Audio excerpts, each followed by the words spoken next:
This is 630's My Journey, My Experience podcast. Stories from 630 riders about their lives and time in the saddle.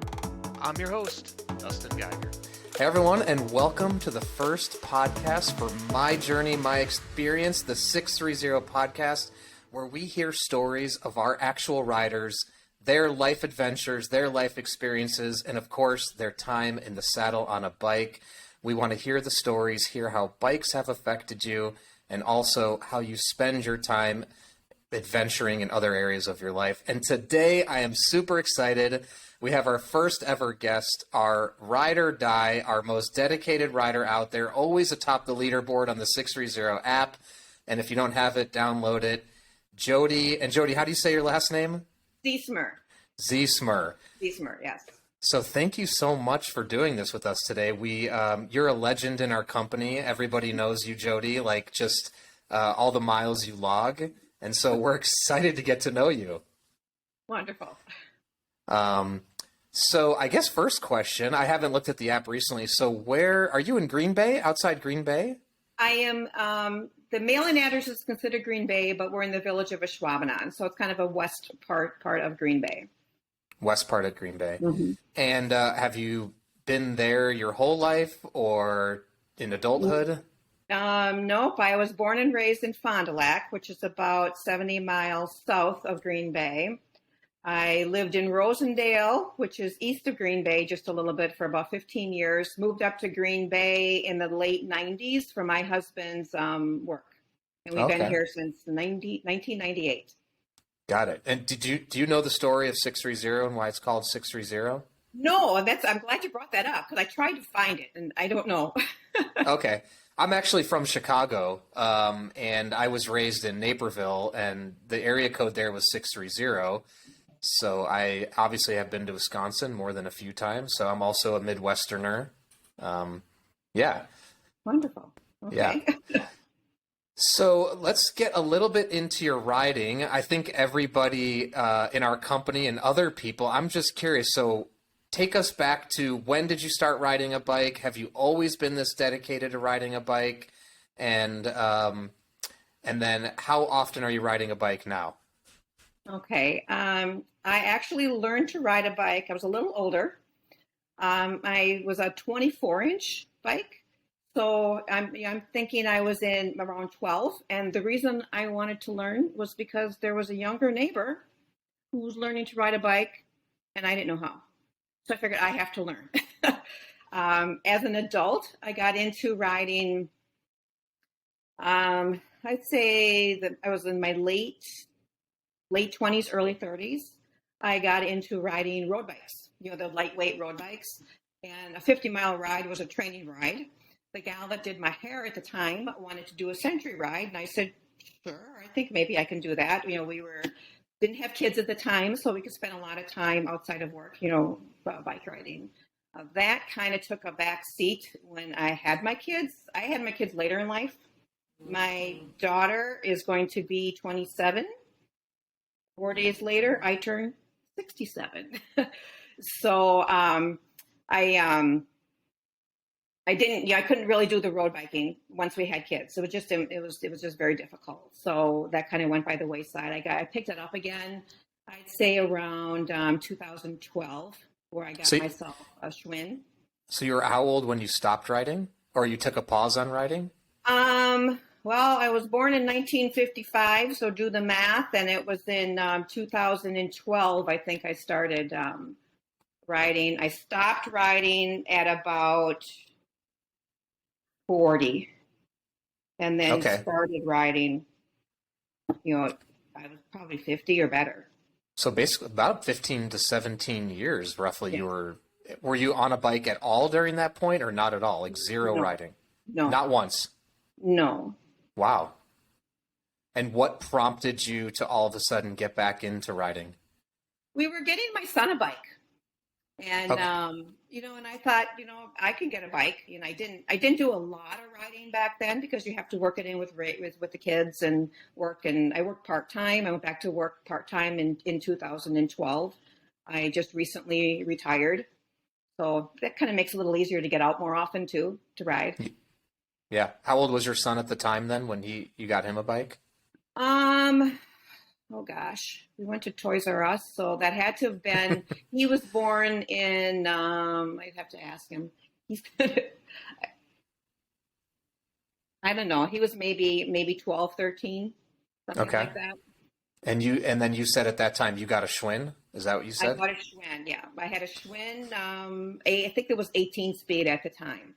And I actually had that until I got my 630 bike. Wow. So you had that. When did you get your 630 bike? What year? I've had it a year. Okay. And so the Schwinn at the time you bought them, that was more of a road slash mountain hybrid type bike, I'm assuming. Um, yeah, I don't know. I think probably more of a hybrid bike because And it then, had the little bigger tires. uh-huh. What drew you? Because you were on road bikes, obviously, in your 40s. What drew you to that particular Schwinn bike at the time? And well, maybe it was the price, the look. I mean, we were Toys R Us. This is what they had, you know. Yeah, yeah. But when you were riding road bikes, I mean, you were obviously riding a more expensive bike, I'm assuming, or a nicer Yes, bike? yes, And then you looked at it more as a recreational item, kind of didn't want to spend as much as you got back into it with your son. yes, correct. Actually, I rode myself, but he was getting a bike so he could go and ride out with friends and such. But I rode I've always been into fitness, Hmm. and so I wanted it for exercise. And when you had that bike, were you logging a lot of miles per week then as well? No, No. no. So, okay, then that was about 10 years ago. Then you got the 630. What led you from the Schwinn to the 630? Okay. My Schwinn, the previous season, I started to have problems with the gears shifting, and I would be out, and I was saying it was about the distance, but I think it had more to do with the miles I was going, how long I was out.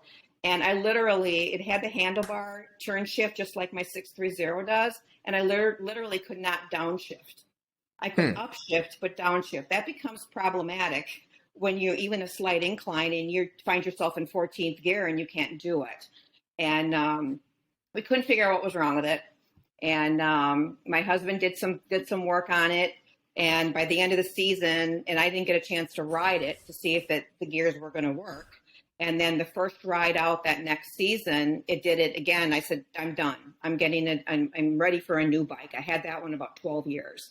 I might have been able to take it in to get it fixed, but I wanted a new bike. Yeah, yeah, yeah. And so then what ultimately led you to the 630? Well, this was in the height of COVID. And I looked online. Our Toys R Us had closed. I looked at Walmart trying to see what was available for bikes, and I really couldn't find anything. So I initially went to Amazon, and I found a bike, and I believe it was actually through it was through your portal for ordering. And I ordered in early April. It was set to come at the end of April. And that date kind of came, and I went back in, and it said it was on back order with no date available. No for sure date. So I went to your website directly, and I looked for bikes that were in stock. Got it. And this was actually a different bike than I originally was looking at, but I'm glad it worked out the way it did. Because you're riding the women's cruiser, the teal women's cruiser, right? The beach cruiser. Yeah, 7 speed? 21 speed. 21 speed. Okay, gotcha. And I wonder if you still make them. Great question. We will, and we plan to. Yeah, as you just touched on, COVID has sent us for a major loop in that we had to concentrate our orders to some specific bike models in order to get the inventory. So that particular model, actually, the bike you're riding was the original.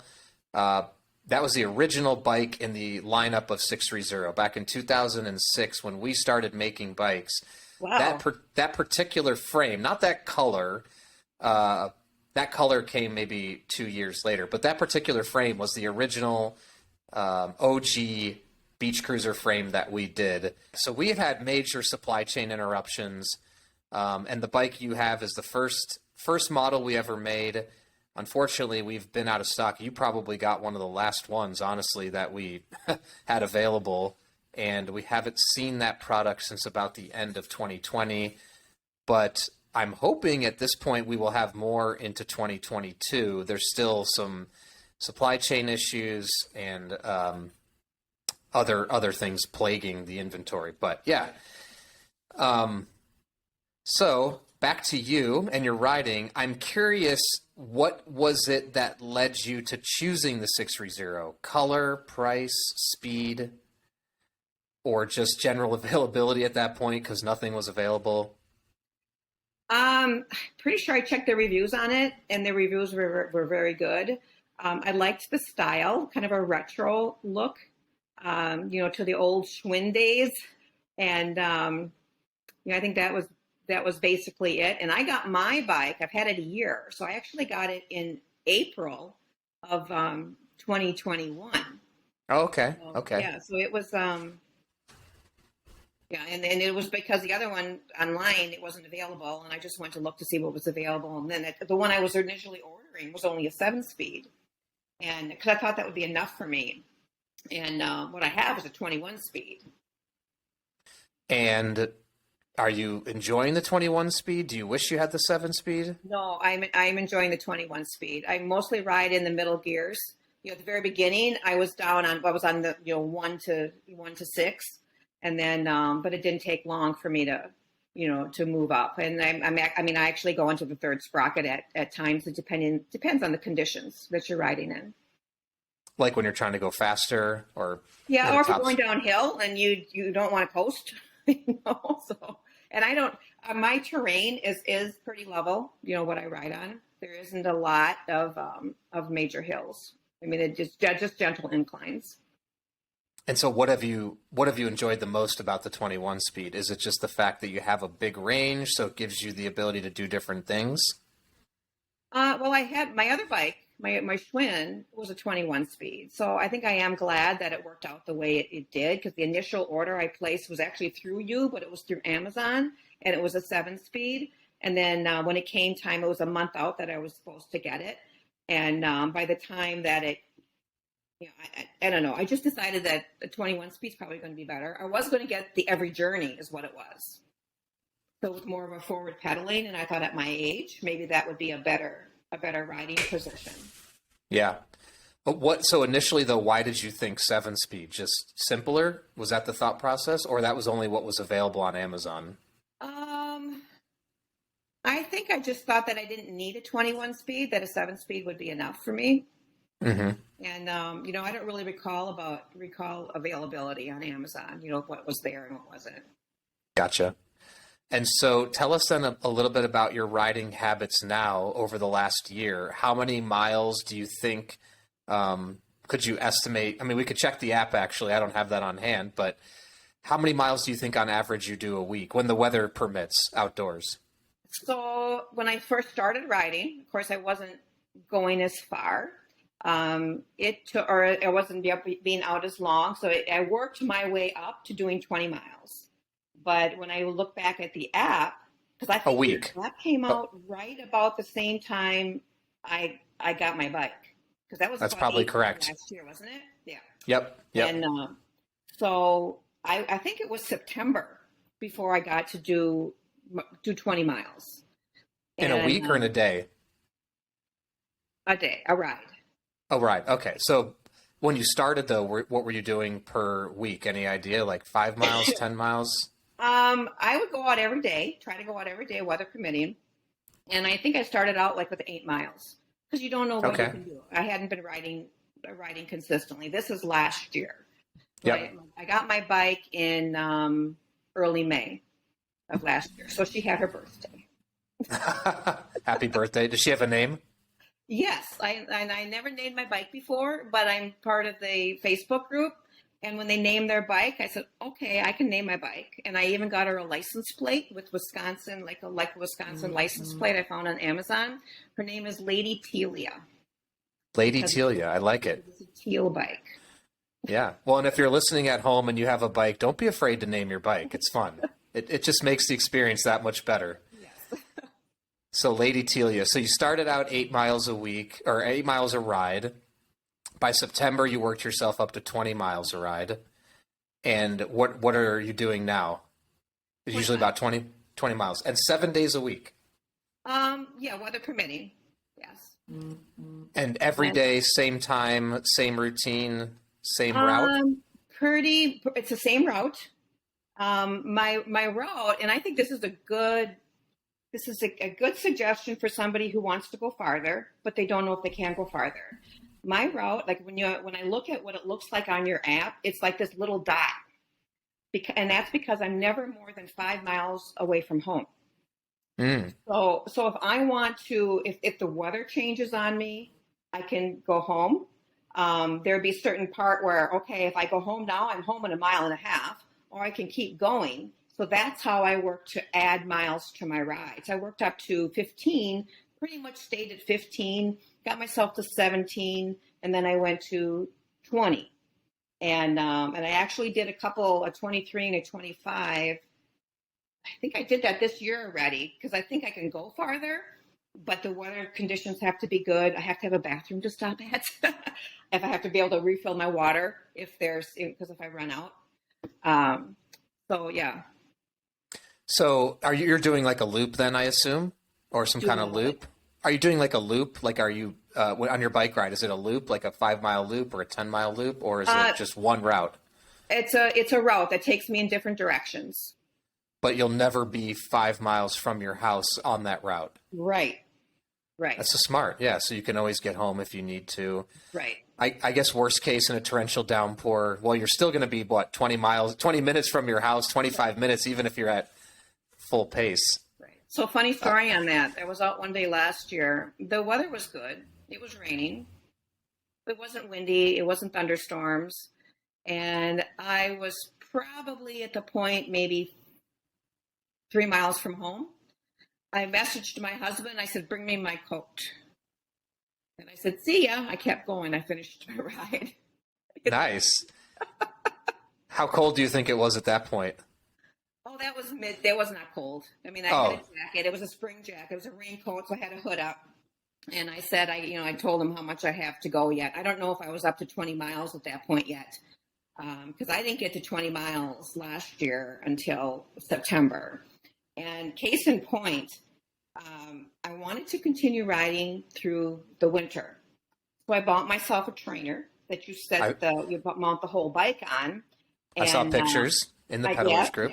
Yeah, I had this funky seat I put on it because it's harder to, I thought, why didn't I just buy a padded seat cover, which is what I have now. That was kind of, anyway, so I rode during the winter, but it's a lot harder riding indoors because you're not getting up off the seat. You're not really getting up to stretch as you coast down a hill.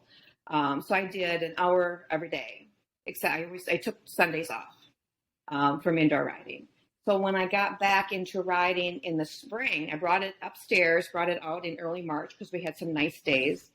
And my first ride was 15 miles. It took me, in my first ride, it probably took me a month to get to 15 miles last year. So I was able to pick up where I left off. And last year it took me to September to get to 20 miles. I did that on my second or third ride out this year. And you've only been back riding, a month now? Outdoors?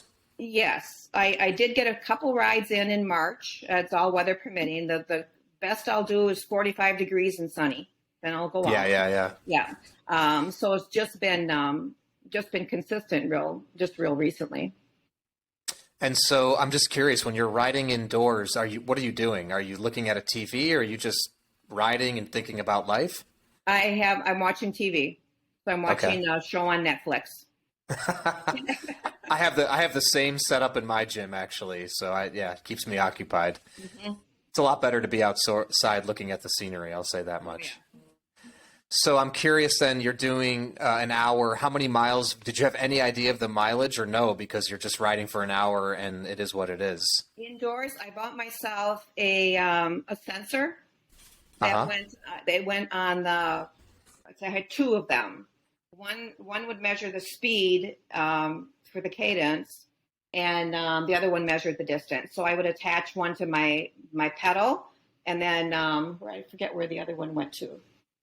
I don't want to give the brand names out if you don't want me to. Oh, sure, you can. You can. That's fine. Wahoo sensor, WAHOO sensor. Yep. And I had that put on, and it was pretty accurate. So what would you? Yeah. Indoors, I did. I was out. I was on for an hour, which was tough because you're sitting for a lot longer than you can't get up and coast and such. I did about 10 miles. In 10 Wow, that's really good. Yeah. Yeah, yeah.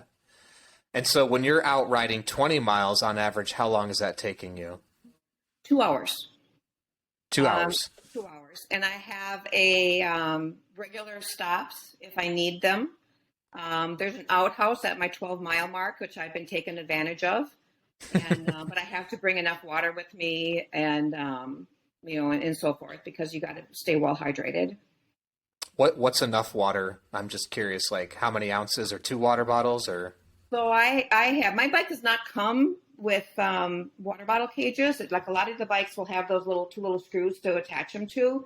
So I bought a Velcro one, and it's a super wide Velcro. And I actually had to upgrade because the ones I had last year kept falling off on me. So I have two 22-ounce water bottles.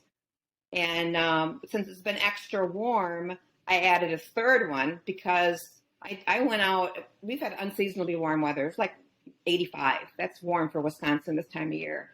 And I was rationing my water at the end. And I thought, okay, that can't be. So I have another bag that I attached to my handlebars. And that one was full too. And I freeze them. I freeze the bottles. Before you go for the ride? Before I go for the ride. So I have 3 water bottles. 2 of them are fill almost to the top, allowing for expansion. The other one I fill just half full because I'm putting an additive in the water to help with the salt that you might need that a little bit of extra as you're sweating. Wow, you're a very well prepared rider, and that's amazing.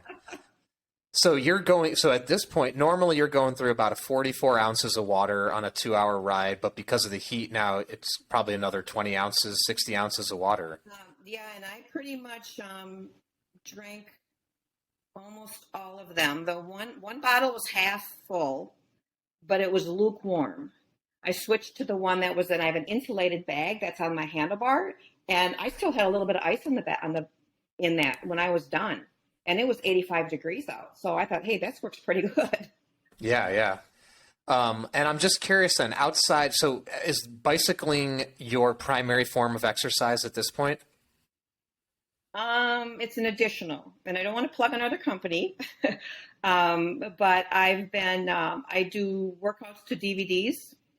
That's fine. You can mention anything. Yeah, no problem. I got involved in that. This is another story entirely. When my son started, I have kids later in life, so my daughter first. My son, he started kindergarten, and I got back into regular exercise, and I ordered DVDs off of an infomercial and through Beachbody. And I've been doing those, and now I just so I do a workout there in the morning. And weight-based.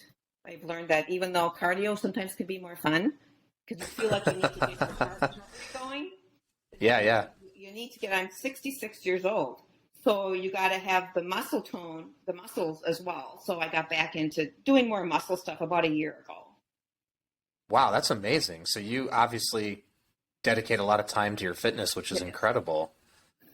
I'm retired, so I have time now too. Yeah, yeah, yeah. So I'm just curious, do you have what are your plans for the summer in terms of riding? Any goals? Are you trying to stretch your limit? Do you want to get 30 miles in the bike? Do you think about that kind of stuff? Yes. Now, my husband retired in February of this past year. And so he didn't get a whole lot of biking in last year, but he is now this year. He's got to work his way up. We are planning on traveling Wisconsin. So and I had somebody tell me from the bike shop where I took the bikes in to get them tuned up this year, and they said some of the best trails are in the state. And so we have 1 week we already have planned going up to Minocqua, and he said the best trails in the state are up in that area. So we're going to bring our bikes. We got the hitch type he drives a Prius. It's Okay. hard to put 2 bikes on a Prius. So we bought a hitch type rack. And I don't know where I got that idea from, if somebody in the 630 group had mentioned that. And that's a 5-day trip. We're going to be up there 5 days. And then there's 2 weekends that we have planned that we want to go out for sure and just drive for a day, an area where there's some trails, do the trail, and then the next day ride out. I figure 20 miles. He does I think 10 now, so he's either going to be waiting for me, or he'll work his way up. And we actually just scheduled one. There's an Elroy Sparta bike trail in the state of Wisconsin, and there's other trails from that same area. So we're going to do like one of the little legs, just kind of bike out and bike back for the 20 miles. And then we'll go a different trail that kind of has a trailhead right in that same area. And you think you'll track all these rides on the app? Oh, yes. Yeah. So I actually run 2 apps. Okay. I have a Fitbit. Got it. I run my Fitbit app as well as the 630 app. Awesome. I was just thinking I would love to see some photos of all these adventures, as I'm sure all the pedalers would. So I'm curious if you can post some pictures, show us the trails. That's amazing. I mean, sounds like a lot of fun. And that's what I said when it comes to like when we do these trail rides, like now it's like you go out, you do your 20 miles and you come home, you're done. That's more of a vacation. So you're going out, you're doing your ride, you see there's things along the route you want to stop and see. It can be more leisurely. It's not like, well, let's hurry and get this done. Let's enjoy the process. Yeah, absolutely. Absolutely. So you guys going to rent like a cabin up there or something, or a little Airbnb or? We booked a hotel. The first one, we just did this in the last couple of days. And because it's only a day. This is the one for the Elroy Sparta Trail. We're only there for a day. When we go to Minocqua, that's the week. Is it July? That's the second full week in July. And there we were going to. I don't want to do a plug for a place. If you don't want me to do a plug for a place, you could say. Yeah, okay, anything you want. We're going to Blue Lake Pines up in Minocqua. We were there a couple of years ago and just stayed in one of their suites. This time we have a full cabin. They were actually renovating that cabin when we were there the last time. Costing us a little more. Our minimum stay is 5 nights. But he's retired now too. He retired in February of this last year. And so we're just going to go and have fun. Is this the northern part of Wisconsin then? Yes, it's way north. If you look at the state, it's got that little curly Q. It's just below that little curly Q. And when we were planning this trip, I think it was somebody at the bike shop said that some of the best trails in the state are up in that area. So that's when we started to look into, they're within 30 minutes of Minocqua. Yeah. Yeah. And for anyone that's listening that's never been to like the Upper Peninsula of Michigan or northern Wisconsin, I mean, it is absolutely beautiful, especially in the fall. Just the trees and the beauty up there. So yeah, it's exciting. I would love to get back there and spend more time in Wisconsin. So transitioning, I'm curious, outside of biking, are you an adventurous kind of person? Are you always traveling, looking for new adventures? I kind of get that sense from you, but maybe you're shaking your head. No, I don't know. No. You seem very ambitious. No, I'm an introvert, actually. Well, you don't come across that way today. I'll say that much. Well, it's funny. A lot of people, it's interesting, because biking, obviously there's a lot of time to think to yourself. It feels like a lot of people, typically introverted, like to be on bikes. There's a lot of time to be with your own thoughts and kind of almost like a meditation in a way, right? Like another form of meditation. So, in one sense, that doesn't surprise me because I feel like a lot of cyclists, like I know, especially if you're going to be on a bike for 100 miles, I mean, you have to really be okay being alone with yourself. I mean, of course, you can ride in your group and you can talk to some extent, but there's going to be a lot of time to yourself also. So, and I listen to music go ahead. too. I have a Bluetooth speaker, so okay. I listen to music. I crank that up, and you got the wind blowing. I wear hearing aids, so you got the wind blowing, and if the wind's blowing, sometimes those hearing aids will actually turn your head so you can hear your music. But yeah, I listen to my music. Yeah, yeah. And I'm curious then, what is everything else that you bring on your bike on the ride? You said you bring your water, you bring your music. What else are you taking with you on the 20-mile ride? Okay, so I have the 2 water bottle cages. I added a third one that's more of a pouch, and it's an insulated pouch goes on the handlebars. I have a handlebar. I have a bag that you can actually double as like a fanny pack. It has a strap on it. That used to be my only bike bag I had last year, and that goes on the handlebars. And then when 630 came out with your bike bags, I bought the pannier bag that sits on the frame, and there's 2 sides that kind of come down.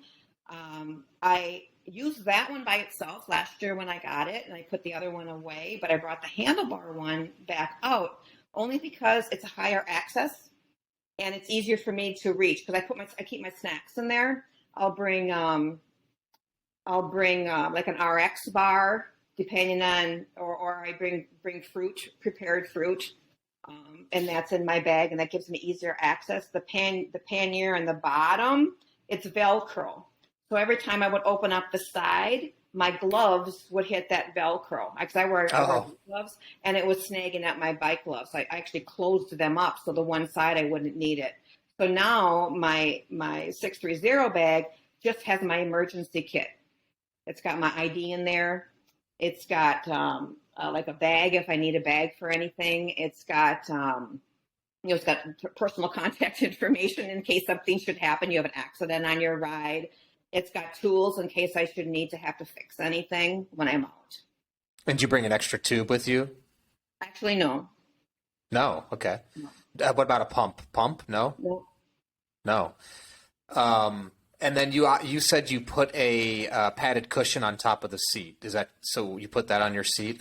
I put that on my bike seat. Yeah, so I have a pretty wide bike seat, and just this year I bought a top for it that goes actually over the seat, and I actually ordered them from Amazon. I ordered 2 just in case one didn't work, and my husband uses the other one on his bike because I was going to send it back. It's easy to return things from Amazon. Yeah, absolutely. So you actually, and no shame in this, doesn't bother me. Did you actually replace the seat the bike came with? No, I have that seat. You have the same seat. I still have that seat, but I needed more. I wanted something that would give me a little bit more cushion while I was riding because I am out there for a good 2 hours. Totally. Do you wear padded shorts at all or no? I do, but I buy the ones that are liners, so I really have my regular street clothes on. And then I have the padded shorts that more go underneath your clothes. Yeah, underneath. Yeah, absolutely. I mean, those help a lot, actually. I don't, if anyone's never tried those, I think that, and a lot of cyclists say, get padded shorts before you get a padded seat. So, and I didn't get them initially last year.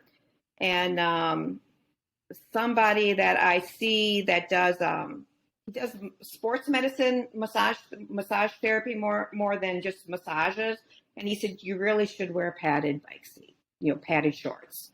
So that's when I thought, all right, I'll go out and I'll get myself a pair. Yeah. And they've helped, you think? Oh, yeah. Yeah.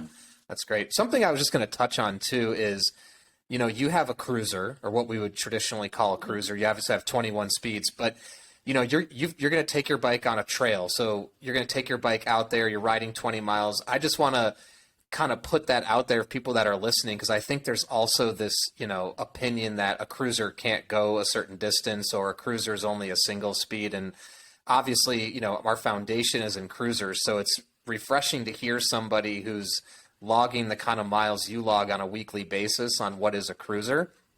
Because it looks good. It's got a comfortable riding position, and yeah, you can get out there and, put 10, 20, 30 miles on a cruiser. And you've been riding a year. You've had some issues with the rear wheels, which I know we've been trying to help you out with spokes breaking. So we're going to take care of. I haven't had any problems since then. Yeah. Which, I mean, also with the kind of miles you're logging, I mean, I think there's always going to be some level of maintenance or upkeep that's going to be required. But I'm glad to hear, yeah, you're still out there and riding, and this has been amazing. I have a question for you on that, on the Sure. maintenance. So what is actually recommended for how often you clean and re-lube the chain? How Great many point. miles? I mean, it's, in my opinion, it's not as much a mileage thing as it is like how does the chain appear and how is the bike running? Because, there's other factors that are going to affect the chain and the lube and just the overall performance of the bike. So miles logged is one thing, but what kind of conditions is the bike being stored in? What's the humidity of the air like? So in Green Bay, obviously, it's going to be very humid in the summer. You may want to get it lubed once or twice over the summer, which is something you can do yourself. But it's also going to be a feel thing. You can do the routine maintenance once a year, which is, probably typical.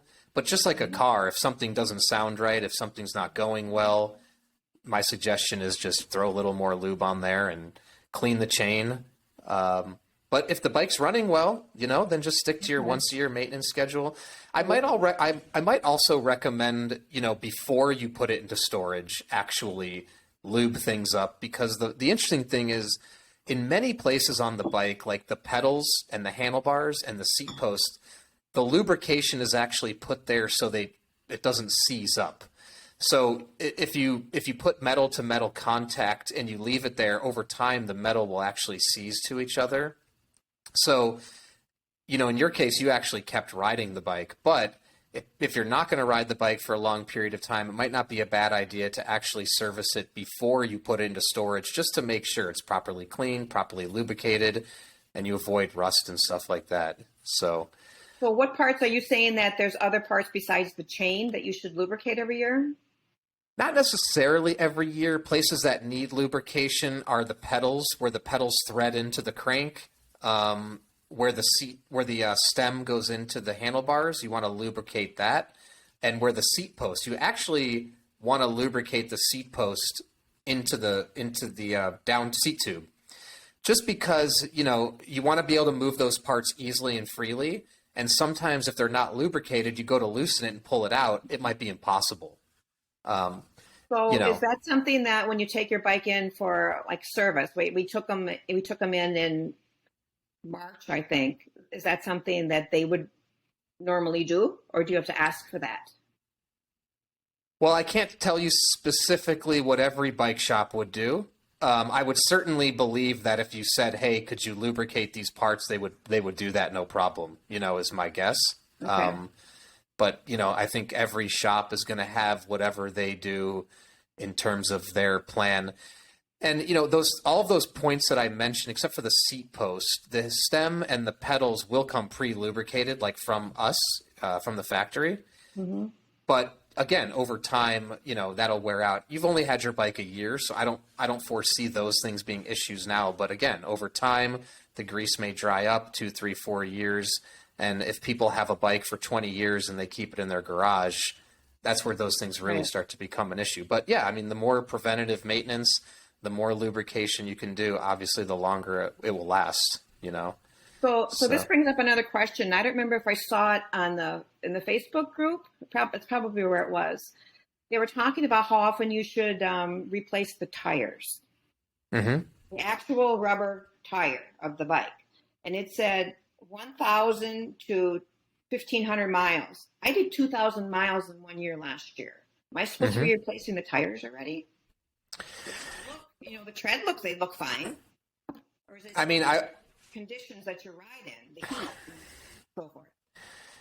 Yeah, I mean, my opinion on that would be the same, right? Like car tire places are always going to tell you, oh, you have to replace your tires at 10,000 miles. You have to replace them at 15,000. And they do that as a general philosophy to make sure that you're not wearing the tread down. But my thought would be, if your tread looks good, keep using them.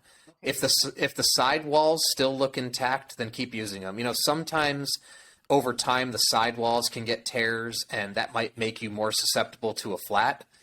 If your tires are holding air and the valves are fine, keep using them. If the tread starts to get worn down and you ride frequently in like maybe wet conditions, or there's like not salt but sand or something on the trail that may make it more slippery, and you'd feel more comfortable with new tires, then go ahead and do it. But yeah, I mean, if the tread looks fine, I think you just keep using them. Okay. But I would definitely look at the sidewalls, because that's something I have seen before over time, is sometimes the sidewalls start to split. And like I said, what can happen actually is the tube can start to seep through the sidewall of the tire, and before you know it, it might pop right out and you have an explosion. Oh, wow. So, Okay. yeah. So you can just check that, make sure your tire is properly tucked into the rim and there's nothing exposed. That's just a quick, 30-second eyeball examination. But yeah, and I think, in this day and age, I'm seeing a lot of people with e-bikes who are replacing tires much more frequently, because the wear and tear people are putting on e-bike tires is far greater than on regular bikes. I mean, generally speaking, because they're going faster, they're going farther, and they're just generally riding them way more aggressively. So I'm definitely seeing, the need to replace e-bike tires much more frequently. Like I said, people are taking turns at 20 miles an hour, and that's dangerous if you don't have a really good tread, So yeah, there's a lot of crazy e-bike riders out there these days. But Jodi, this has been amazing. I've learned a lot. I've been loving hearing about your riding habits. Honestly, it's inspiring. I'm sure you're going to inspire other people who are listening to this, and that's what this is all about, really, hearing about everyone's journeys and experiences, and your journey, your experience, and the miles you log. So we appreciate having you in the Peddlers group and on the app. And to everyone else at home, if you don't have it, join the app. You can follow along with Jodi and see how she's riding on her adventures. And yeah, we look forward to seeing your photos from your summer rides.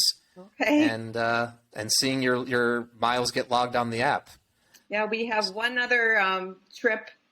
No, we literally planned going over to the Elroy Sparta Trail just in the last couple of days. But we also want to go over towards Door County. There's some trails in that area that come like from the Sturgeon Bay area. After that, we just kind of figure we want to see our state before we go other places. Well, we're gonna follow you wherever you go. So keep logging your miles and keep posting in the Peddlers group. We'll be excited to follow you.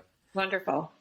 So, all right, Jodi. Well, thank you for joining us, and we'll see you soon on the Peddlers app. First one. Absolutely, and don't forget, Jodi, it's your journey, your experience. Right. Enjoy the ride. Right. Thank you. All right, thanks. Have a good one. You too. Bye-bye.